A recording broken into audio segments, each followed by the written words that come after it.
स्तुतिशतकम्। पाण्डित्यं परमेश्वरि स्तुतिविधौ नैवाश्रयन्ते गिरां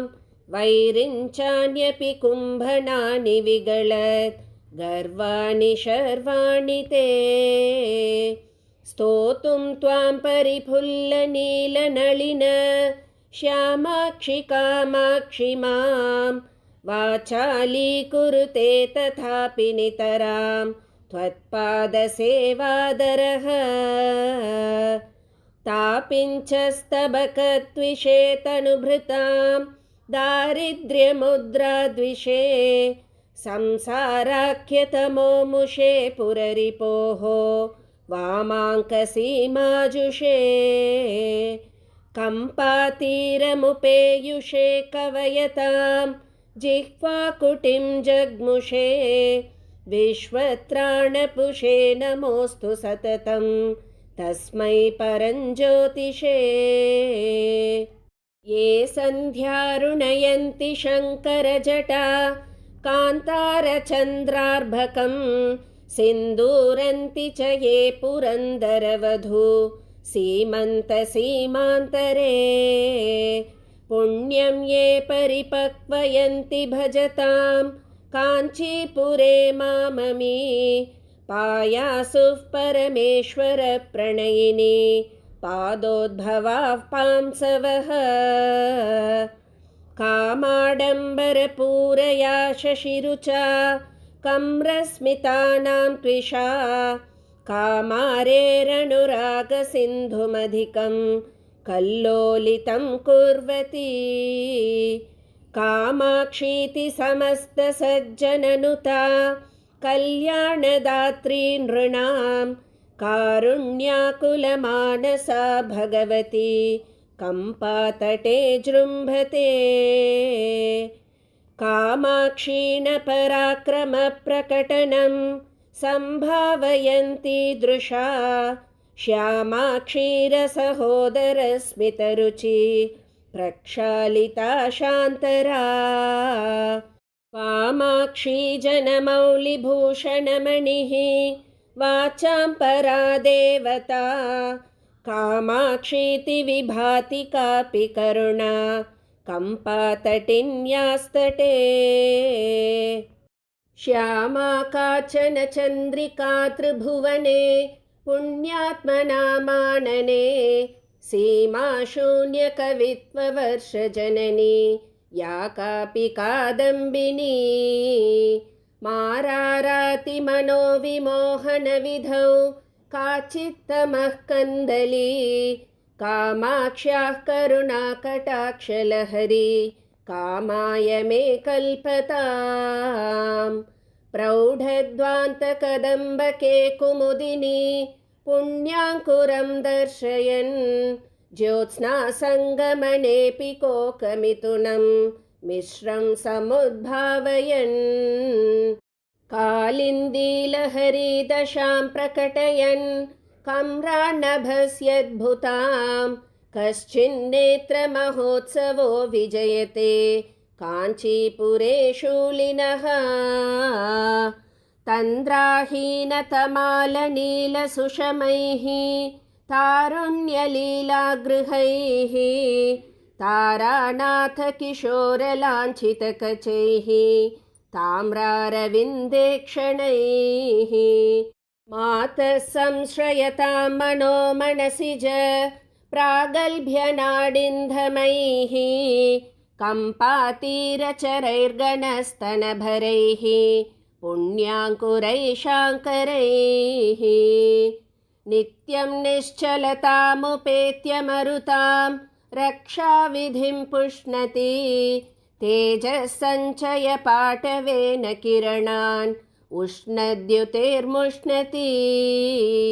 काञ्चीमध्यगतापि दीप्तिजननी विश्वान्तरे जृम्भते काचिच्चित्रमहोस्मृतापि तमसां निर्वापिका दीपिका कान्तैः केशरुचाञ्चयैर्भ्रमरितं मन्दस्मितैः पुष्पितं कान्त्या पल्लवितं पदाम्बुरुहयोः नेत्रत्विषापत्रितं कम्पातीरवनान्तरं विदधति कल्याणजन्मस्थली काञ्ची मध्यमहामणिर्विजयते काचित् कृपाकन्दली रागाचन्द्रसमानकान्तिवदना नागाधिराजस्तुता मूकानामपि कुर्वती सुरधुनी नीकाशवाग्वैभवम् श्रीकाञ्चीनगरी विहाररसिका शोकापहन्त्री सताम् एका पुण्यपरम्परा पशुपतेः आकारिणी राजते जाता शीतलशैलतः सुकृतिनां दृश्या परं देहिनां लोकानां क्षणमात्रसंस्मरणतः सन्तापविच्छेदिनी आश्चर्यं बहुखेलनं वितनुते नैश्चल्यमाभिभ्रति कम्पायास्तटसीं निकापितटिनी कारुण्यपातो मयि ऐक्यं येन विरच्यते हरतनौ दम्भावपुम्भाविके रेखायत्कचसीं निशेखरदशां नैषाकरी गाहते औन्नत्यं मुहुरेति येन स महान् मेनासकः सानुमान् कम्पातीरविहारिणा सशरणाः तेनैव धाम्ना वयम् अक्ष्णोश्च स्तनयो श्रियाश्रवणयोः बाह्वोश्च मूलं स्पृशन् उत्तंसेन मुखेन च प्रतिदिनं गृह्यन् पयोजन्मने माधुर्येण गिराङ्गतेन मृदुना हंसाङ्गनां ह्रेपयन् काञ्चीसीं निचकास्ति कोऽपि कविता सन्तानबीजाङ्कुरः खण्डं चान्द्रमसंवतं समनिशं काञ्चीपुरे खेलनं कालायश्च वितस्करीं तनुरुचिं कर्णे जपे लोचने तारुण्योष्मणकम्पचं स्तनभरं जङ्घास्पृशं कुन्तलं भाग्यं देशिकसञ्चितं मम कदा सम्पादयेदम्बिके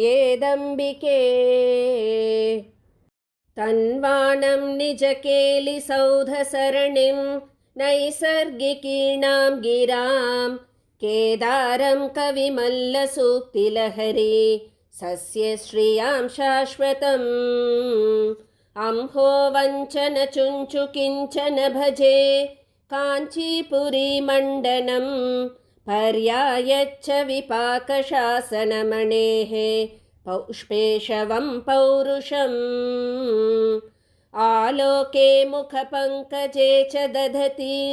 सौधाकरीं चातुरीं चूडालङ्क्रियमाणपङ्कजवनी वैरागमप्रक्रिया मुग्धस्मेरमुखी घनस्तनतटी मूर्छालमध्याञ्चिता काञ्चीसीमणिकामिनी विजयते काचिज्जगन्मोहिनी यस्मिन्नम्बभवत्कटाक्षरजनी मन्देऽपि मन्दस्मित ज्योत्स्ना संस्नपिता भवत्यभिमुखी तं प्रत्यहो देहिनम् द्राक्षामाक्षिकमाधुरी मदभर व्रीडाकरी वैखरी कामाक्षी स्वयमातनोत्यभिश्रुतिं वामे क्षणे वक्षणम् कालिन्दी जलकान्तयस्मितरुचि स्वर्वाहिनी पाथसी प्रौढध्वान्तरुचस्फुटाधरमहो लौहित्यसन्ध्योदये माणिक्योपलकुण्डलांशुशिखिनी व्यामिश्रधूमश्रियः कल्याणैकभुवः कटाक्षसुषमाः कामाक्षि राजन्ति ते कलकलरणत्काञ्ची काञ्ची विभूषणमालिका कचभरलसच्चन्द्रा चन्द्रावतंससधर्मिणी कविकुलगिरश्रावं श्रावं मिलत्पुलकाङ्कुरा विरचितशिरः कम्पा कम्पातटे परिशोभते सरसवचसां वीची नीची भवन्मधुमाधुरी भरितभुवना कीर्तिः मूर्तिर्मनोभवजित्वरी जननि मनसो योग्यं भोग्यं नृणां तव जायते कथमिव विना काञ्ची भूषे कटाक्षतरङ्गितं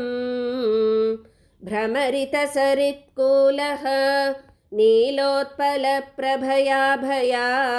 नतजनतमः खण्डी तुण्डीरसीं निविजृम्भते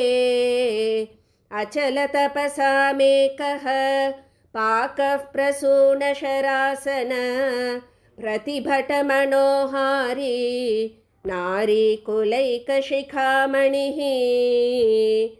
मधुरवचसो मन्दस्मेरा मतङ्गजगामिनः तरुणिमजुषस्तापिञ्चाभाः तमः परिपन्थिनः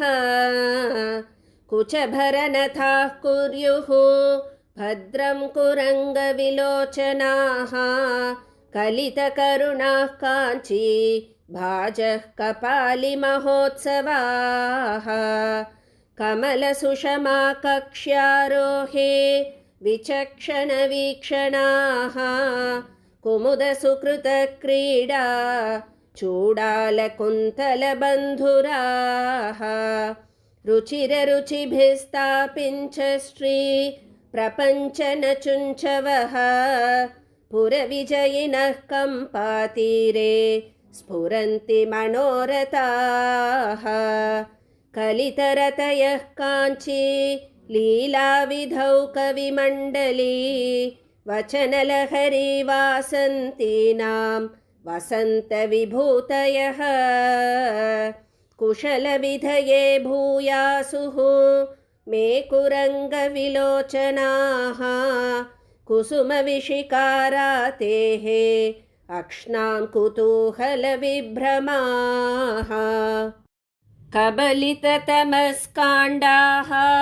तुण्डीरमण्डलमण्डनाः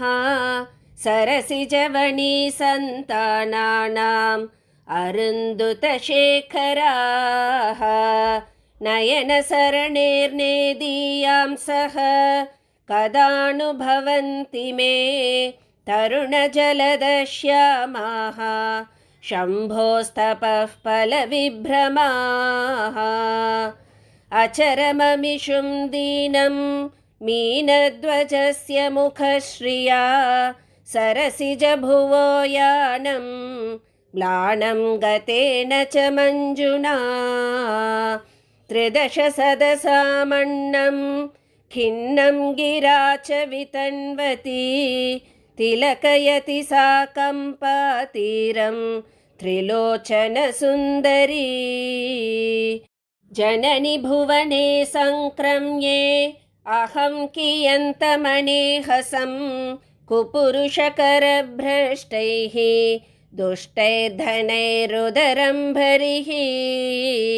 तरुणकरुणे तन्द्राशून्ये तरङ्गयलोचने नमति मयि ते किञ्चित् काञ्चीपुरी मणिदीपिके मुनिजनमनः पेठी रत्नं स्फुरत्करुणानटी विहरणकलागेहं काञ्चीपुरी मणिभूषणम् जगति महतो मोहव्याधेर्नृणां परमौषधं पुरहरदृशां साफल्यं मे पुरः परिजृम्भतां मुनिजनमनोधाम्ने धाम्ने वचोमयजाह्नवी हिमगिरितटप्राग्भाराय अक्षराय परात्मने विहरणजुषे काञ्ची देशे महेश्वरलोचन तृतयसरसक्रीडा सौदाङ्गनाय नमो नमः मरकतरुचां प्रत्या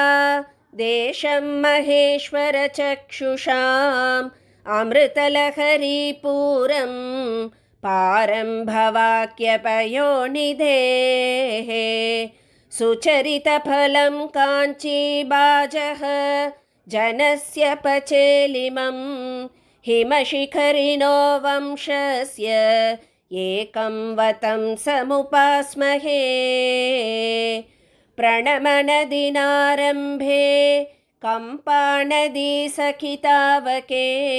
सरसकवितोन्मेषः पूषा सतां समुदञ्चितः प्रतिभटमहाप्रौढ प्रोद्यत्कवित्वकुमुद्वतीं नयति तरसा निद्रा मुद्रां नगेश्वरकन्यके शमितजडिमारम्भा कम्पातटी निकटे चरी निहतदुरितस्तोमा सोमार्धमुद्रितकुन्दला फलितसुमनो वाञ्छा पाञ्चायुधी परदेवता सफलयतु मे नेत्रे गोत्रेश्वरप्रियनन्दिनी मम तु धिषणा पीड्या जाट्यातिरेककथं त्वया कुमुदसुषमा मैत्री पात्रीवतं सितकुन्दलां जगति शमितस्तम्भां कम्पानदीनिलयामसौ श्रयति हि गळत्तन्द्रा चन्द्रावतं ससदर्भिणीं परिमलपरिपाकोद्रेकं पयोमुचिकाञ्चने शिखरिणि पुनर्द्वैधीभावं शशिन्यरुणातपम् अपि च जनयन् कम्बोः लक्ष्मीमणम्बुनिकोऽप्यसौ कुसुमधनुषः काञ्ची देशे च कास्ति पराक्रमः पुरदमयितुर्वामोत् सङ्गस्थलेन रसज्ञया सरसकविता भाजा काञ्चीपुरोदरसीमया तटपरिसरैर्निहाराद्रे वचोभिरकृत्रिमैः किमिव न तुलामस्मत् चेतो महेश्वरि गाहते नयनयुगलीमस्माकीनां कदानुफले ग्रहीं विदधति गतौ व्याकुर्वाणा गजेन्द्रचमत्क्रियां मरकतरुचो माहेशाना घनस्तननमृताः सुकृतविभवाः प्राञ्चः काञ्चीवतं सदुरन्धराः मनसि जयशः पारम्पर्यं मरन्दजरीकिरां कविकुलगिरां कन्दं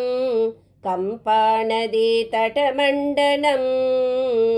मधुरललितं मत्कं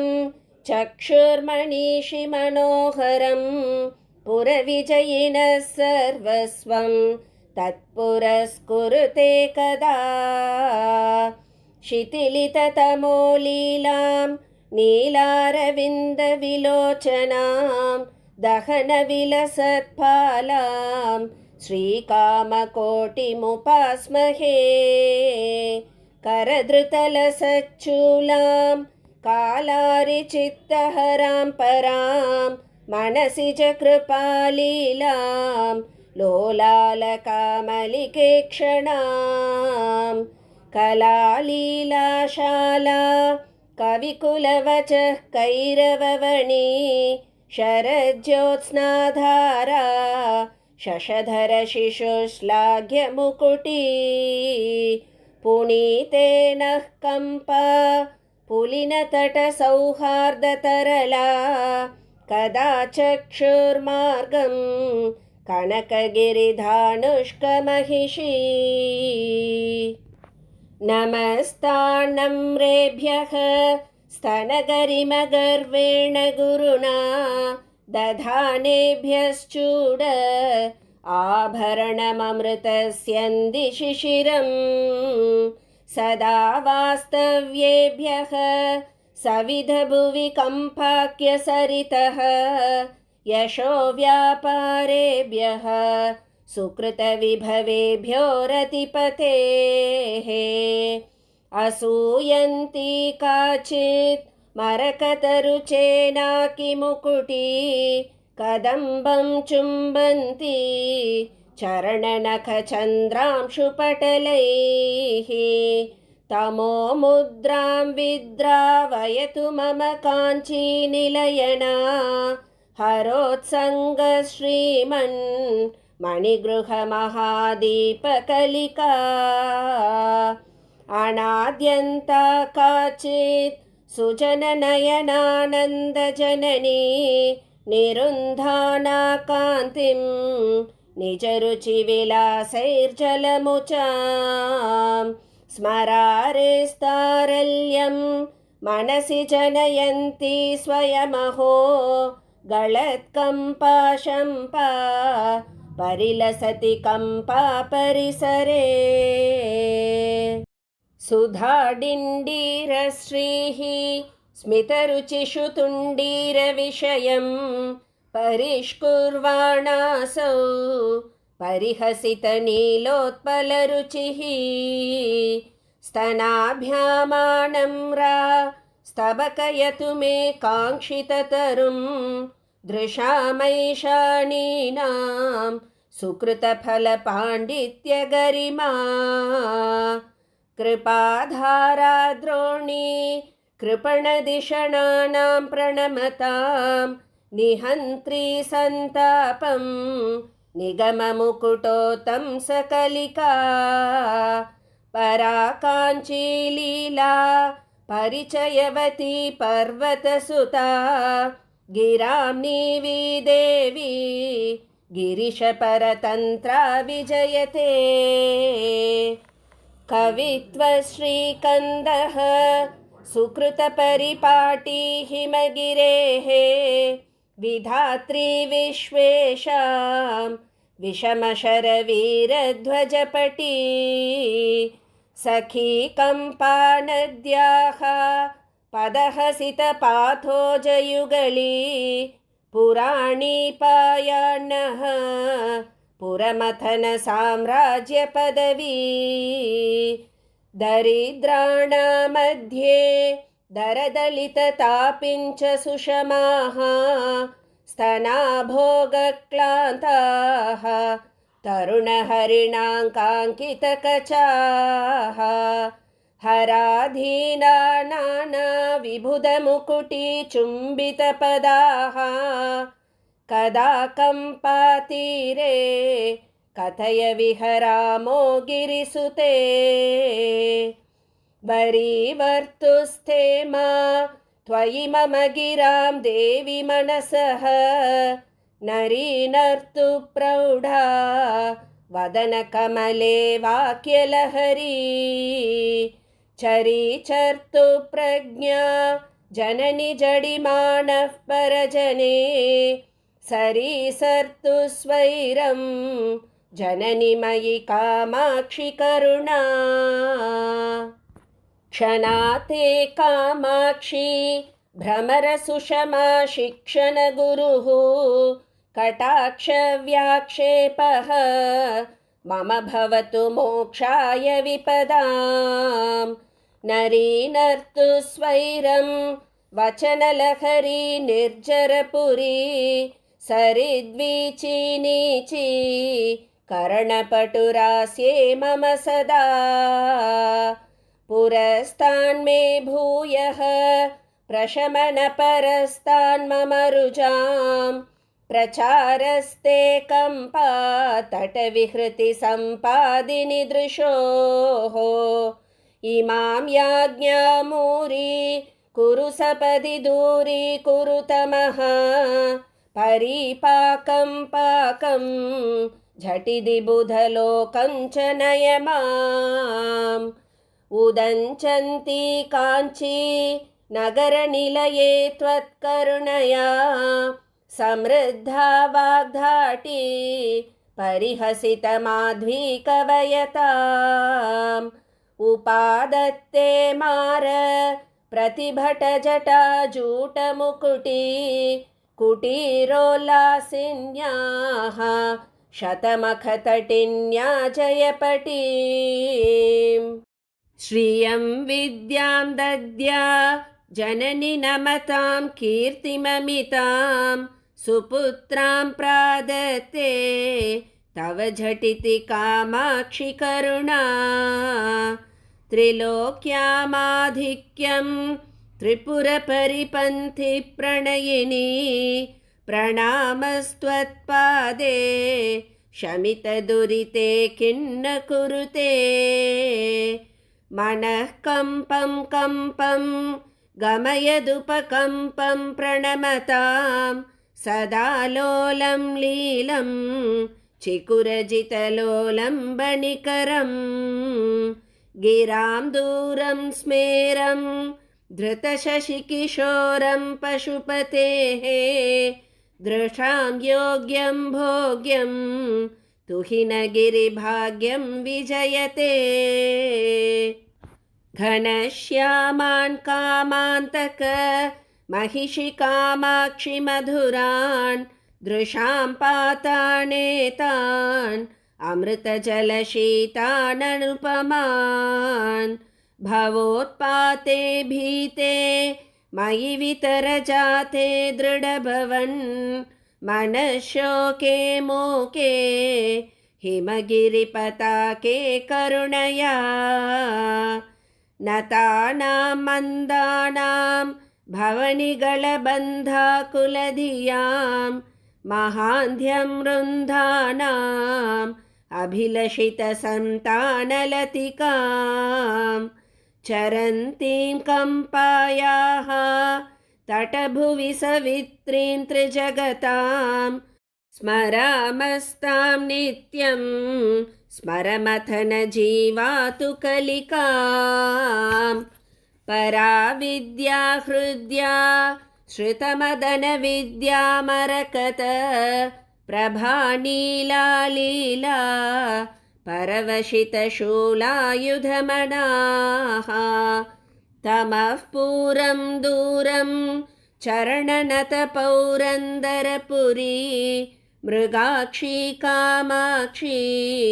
कमलतरलाक्षी नयतु मे अहन्ताख्यामत्कं कबलयति हा हन्तहरिणी हठात् संविद्रूपं हरमहिषि सस्याङ्कुरमसौ कटाक्षव्याक्षेप प्रकटहरिपाषाणशकलैः इमामुच्चैरुच्चाटय झटिति कामाक्षि कृपया बुधे वा मूखे वा तव पतति यस्मिन् क्षणमसौ कटाक्षः कामाक्षी प्रकटजडिमक्षोदपटिमा कथङ्कारं नास्मै करमुकुलचूडालमुकुटाः नमो वाकं भ्रूयुः नमुचि परिपन्थि प्रभृतयः प्रतीचीं पश्यामः प्रकटरुचिनिवारकनिश प्रभासध्रीचीनां प्रदलितषडाधारकमलां चरन्तीं सौषुम्ने पथि परपदेन्दुप्रविगलत् सुधार्द्रां कामाक्षीं परिणतपरञ्ज्योतिरुदयाम् जम्भारातिप्रभृतिमुकुटिः पादयोः पीठयन्ती गुम्फान् वाचां कविजनकृतान् स्वैरमारामयन्ती शम्पालक्ष्मीं मणिगणरुचा पाटलैः प्रापयन्ती कम्पातीरे कविपरिषदां जृम्भते भाग्यसीमा चन्द्रापीडां चतुरवदनां चञ्चलापाङ्गलीलां कुन्दस्मेरां कुचभरणतां कुन्तलोद्धूतभृङ्गां मारारातेर्मदनशिखिनं मांसलं दीपयन्तीं कामाक्षीं तां कविकुलगिरां कल्पवल्लीमुपासे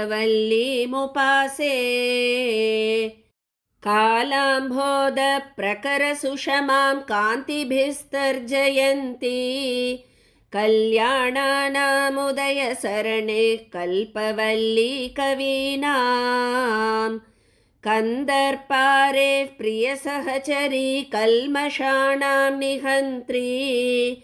काञ्चीदेशं तिलकयति सा कापि कारुण्यसीमा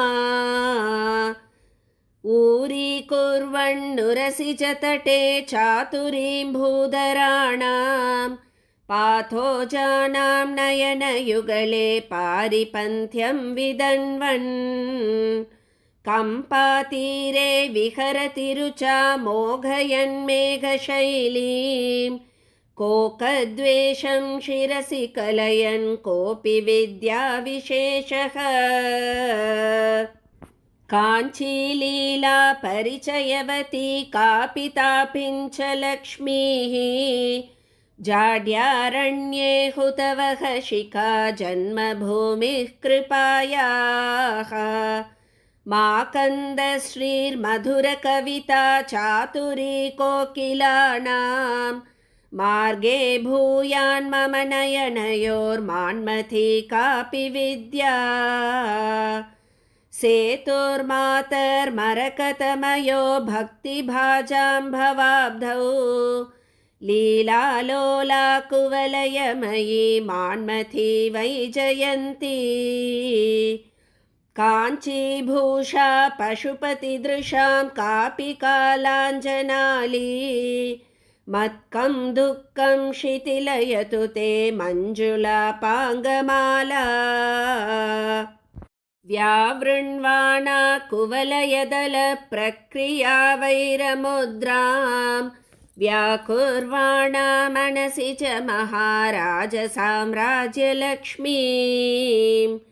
कम्पातीरे विहृतिरसिके काङ्क्षितं नः क्रियासुः बन्धच्छेदे तव नियमिनां बद्धदीक्षा कटाक्षाः कालाम्भोदे शशिरुचिदलं कैतकं दर्शयन्ती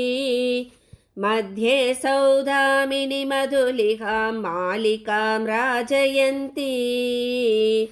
हंसारावं विकचकमले मञ्जुमुल्लासयन्ती कम्पातीरे विलसति नवा कापि कारुण्यलक्ष्मीः चित्रं चित्रं निजमृतुतया तर्जयन् पल्लवालीं पुंसान् कामान् भुवि च नियतं पूरयन् पुण्यभाजाम् जातशैलान् न तु जलनिधे स्वैरसञ्चारशीलः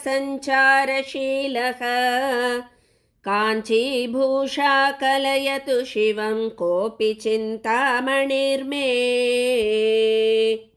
ताम्राम्भोजं जलधनिकटे तत्र बन्धूकपुष्पं तस्मिन् मल्लीकुसुमसुषमां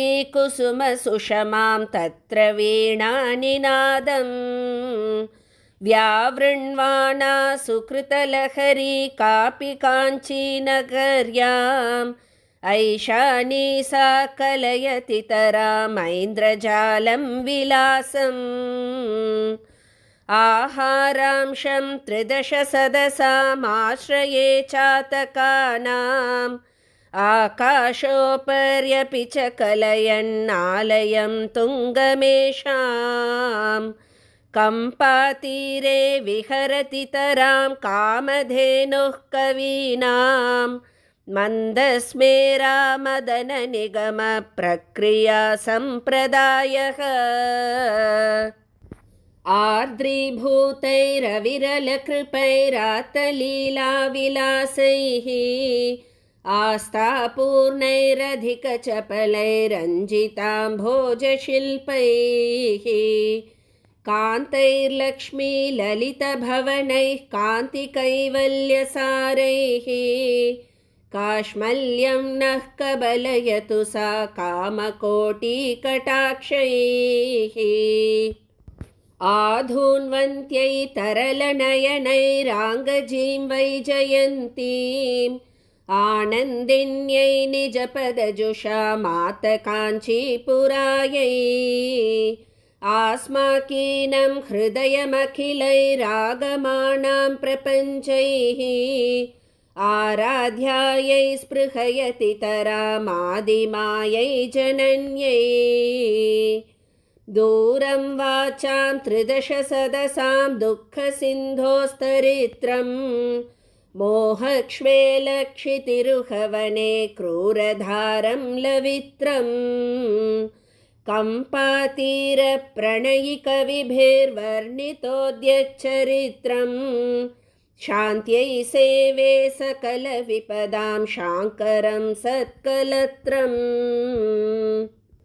खण्डीकृत्य प्रकृतिकुटिलं कल्मषं प्रातिभश्री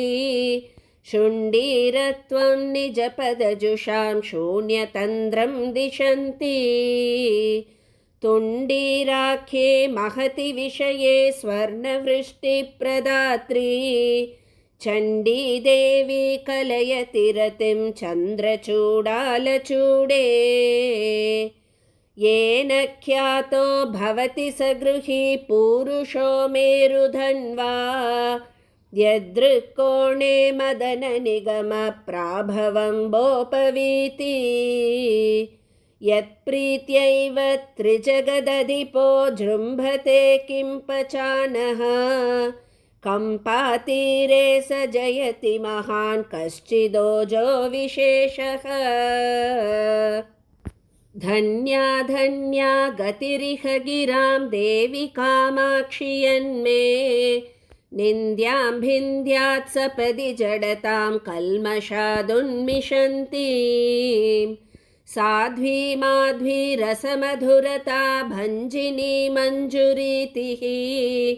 वाणी वेणी झटिति वृणुतात् स्वर्धुनी स्पर्धिनी माम् यस्या वाटी हृदयकमलं कौसुमीयोगभाजां यस्याः पीठी सततशिशिरा शीकरैर्माकरन्दैः यस्याः पेटी श्रुतिपरिचलन् मौलिरत्नस्य काञ्ची सा मे सोमाभरणमहिषी साधयेत् काङ्क्षितानि एका माता सकलजगतामेयुषी ध्यानमुद्राम् एकां राधीश्वरचरणयोर्येकता नासमिन्धे ताटङ्कोद्यन्मणिगणरुचा ताम्रकर्णप्रदेशा तारुण्यश्रीस्तबकिततनुस्तापसी कापि बाला दन्तादन्ति प्रकटनकरी दन्तिभिर्मन्दयानैः मन्दाराणां मदपरिणतिं मत्नति मन्दहासैः अङ्कुराभ्यां मनसि जतरोरङ्कितोराः कुचाभ्याम् अन्तः काञ्ची स्फुरति जगतामादिमा कापि माता त्र्यम्बककुटुम्बिनीं त्रिपुरसुन्दरीमिन्दिरां पुलिन्दपतिसुन्दरीं त्रिपुरभैरवीं भारतीं मतङ्गकुलनायिकां महिषमर्दनीं मातृकां भनन्ति विबुधोत्तमा विहृतिमेव कामाक्षि ते। महामुनिमनोनटी महितरम्यकम्पातटी कुटीरकविहारिणी कुटिलबोधसंहारिणी सदा भवतु कामिनी सकलदेहिनां स्वामिनी कृपातिशयकिङ्करी मम विभूतये शाङ्करी। जटाः प्रकृतिनिर्धना जनविलोचनारुन्तुदा नराजननिवीक्षणं क्षणमवाप्य कामाक्षि ते।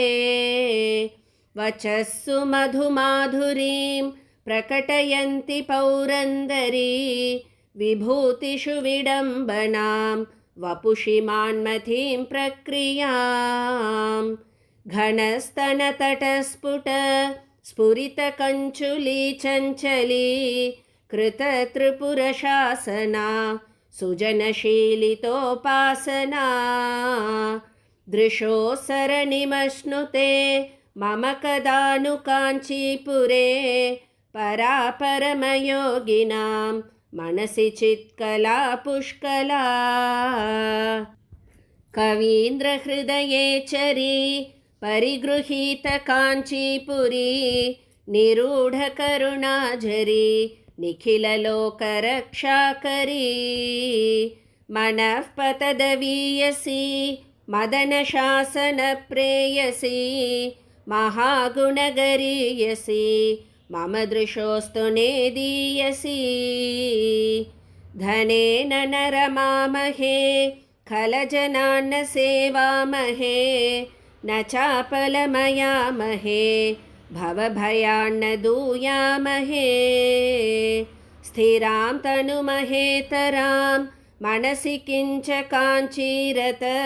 स्मरान्तककुटुम्बिनी चरणपल्लवोपासनाम्। सुराः परिजना वपुः मनसि जाय वैरायते त्रिविष्टपणितम्बिनी कुचतटी च केलिगिरिः। गिरः सुरभयोवयः तरुणिमादरिद्रस्य वा कटाक्षशरणौ क्षणं निपतितस्य कामाक्षि ते। पवित्रय जगत्त्रयी विबुधबोधजीवातुभिः पुरत्रय विमर्दिनः पुलककञ्चुलीदायिभिः। भवक्षयविचक्षणैः व्यसनमोक्षणैर्वीक्षणैः निरक्षरशिरोमणिं करुणयैव कामाक्षि माम्। कदा कलितकेलनाः करुणयैव काञ्चीपुरे कलायमुकुलद्विषः शुभकदम्बपूर्णाङ्कुराः। पयोधरभरालसाः कविजनेषु ते बन्धुराः पचेलिमकृपारसाः परिपतन्ति मार्गे दृशोः। अशोध्यमचलोद्भवं हृदयनन्दनं देहिनाम् अनर्घमधिकाञ्चित् किमपि रत्नमुद्योतते। अनेन समलङ्कृता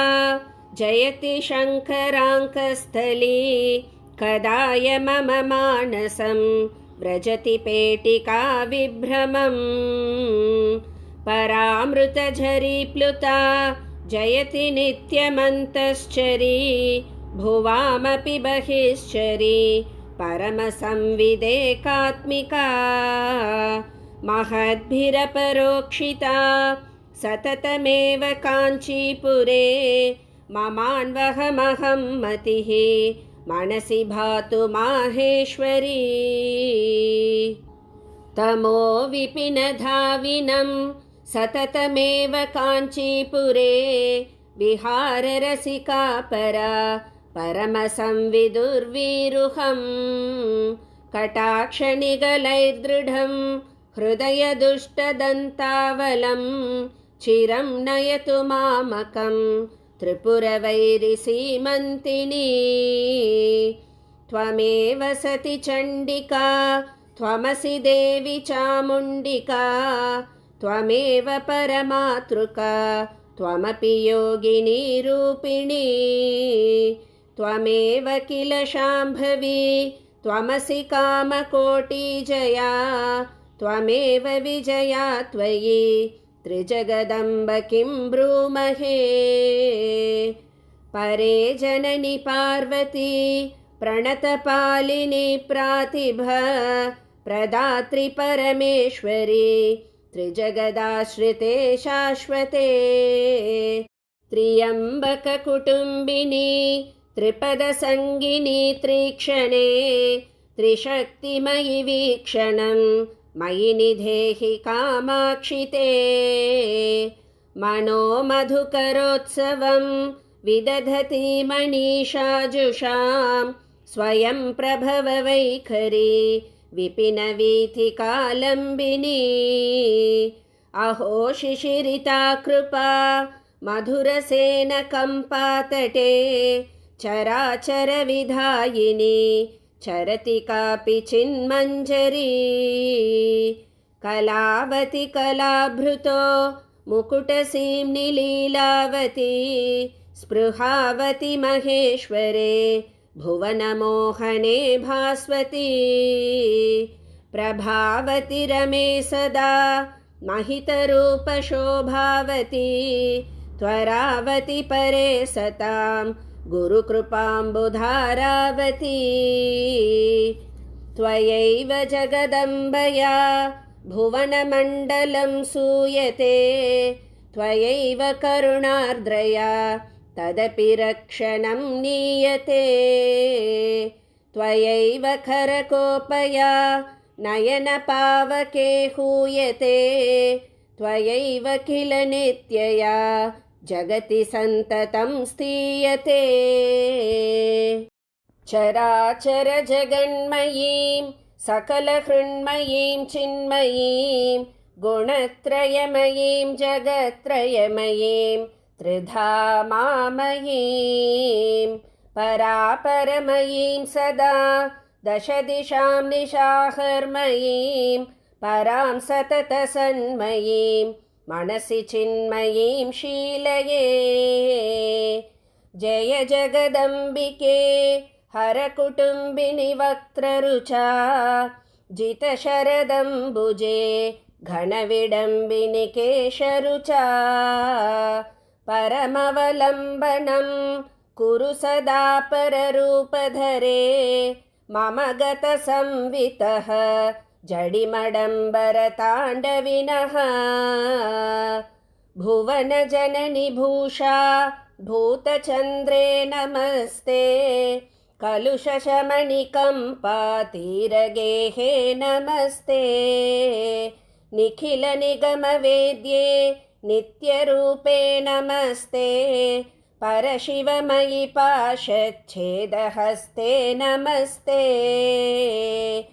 क्वणत्काञ्ची काञ्चीपुरमणिविपञ्चीलयजरी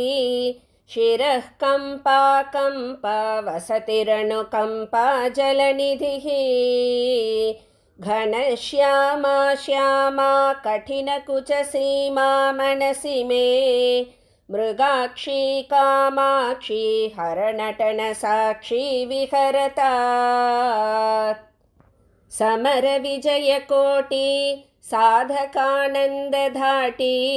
मृदुगुणपरिपेटी मुख्यकादम्बवाटी मुनिनुतपरिपाटी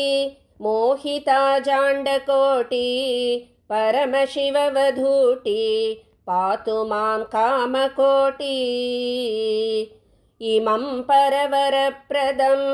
प्रकृतिपेशलं पावनं परापरचिदाकृति प्रकटनप्रदीपायितं स्तवं पठति नित्यदा मनसि भावयन्नम्बिकां जपैरलमलम्मकैः अधिकदेहसंशोषणैः इति श्रीस्तुतिशतकं सम्पूर्णम्।